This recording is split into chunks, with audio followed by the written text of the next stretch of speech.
এই মুহূর্তের সবথেকে বড় খবর ভয়ঙ্কর পথ দুর্ঘটনায় মৃত্যু নবদ্বীপের প্রফুল্লনগরের 2 যুবক সহ 3 জন আশঙ্কাজনক অবস্থায় হাসপাতালে ভর্তি আরও এক। কালনা কাটোয়া রাজ্য সড়কের তুলসীডাঙ্গার কাছে পথ দুর্ঘটনায় মৃত্যু 3 জনের, গুরুতর আহত এক। আশঙ্কাজনক অবস্থায় আহত ওই যুবককে কালনা মহকুমা হসপিটালে চিকিৎসার জন্য ভর্তি করা হয়েছে বলে জানা যাচ্ছে। স্থানীয় সূত্রে জানা গিয়েছে, বাঁশদহ বিলের পাড়ে চলা খাল বিল চুনো মাছ ও পিঠেপুলি উৎসব দেখে একটি বাইকে থাকা দুজন ফিরছিলেন। এমন সময় অপর দিক থেকে আসা আরেকটি বাইকের মুখোমুখি সংঘর্ষে গুরুতর জখম হন 4 জন। কালনা মহকুমা হসপিটালে তাদের নিয়ে এলে 3 জনকে চিকিৎসকরা মৃত বলে ঘোষণা করে, যার মধ্যে 2 জনের নবদ্বীপ প্রফুল্লনগর এলাকায় বাড়ি বলে জানা গিয়েছে। একজনের নাম বিভাস রায় এবং অন্যজন রাহুল দেবনাথ। তবে অন্য আরও একটির নাম পরিচয় এখনও পর্যন্ত সঠিকভাবে জানা যায়নি। আহত ওই ব্যক্তির নাম বিক্রম বিশ্বাস। বর্তমানে কালনা হাসপাতালে চিকিৎসাধীন রয়েছেন তিনি। উল্লেখ্য, দীপাবলির রাতে নাদনঘাট থানা এলাকায় 4 জন এবং রাস উৎসবের রাতেও 2 জন বাইক আরোহীর পথ দুর্ঘটনায় মৃত্যু হয়। ফের পথ দুর্ঘটনায় মৃত্যু 3 জনের।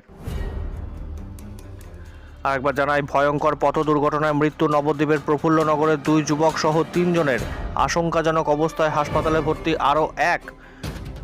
কালনা কাটোয়া রাজ্য সড়কে তুলসীডাঙ্গার কাছে পথ দুর্ঘটনায় মৃত্যু 3 জনের, গুরুতর আহত এক।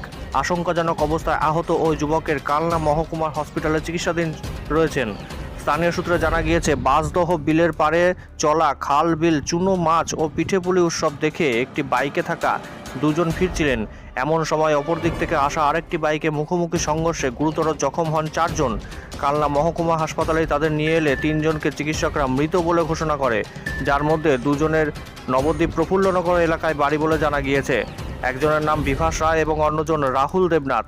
তবে আরও একটির নাম পরিচয় এখনও পর্যন্ত সঠিকভাবে জানা যায়নি।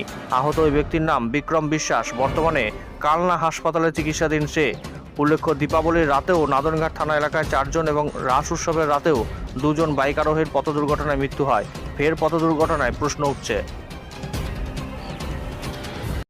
দিয়ে বলছে তো আমি আসছি ওই শুনি, তারপরে ওর মা খাওয়া দাওয়া হয়ে গেছে, যে চুপিটা বসিয়ে রয়েছে, আর তখন চিল্লাচিল্লি করছে। আপনাকে কে ফোন করলো? আমাকে কেউ ফোন করে, মানে আমার মোবাইল ওর মার কাছে দিয়েছি, আর তখন ও ইয়ে করেছে, ফোন করেছে। কখন হয়েছে ঘটনাটা? শুনলেন কখন? এই তো একটু আগে। আপনার ছেলে কেমন আছে এখন, কি শুনলেন?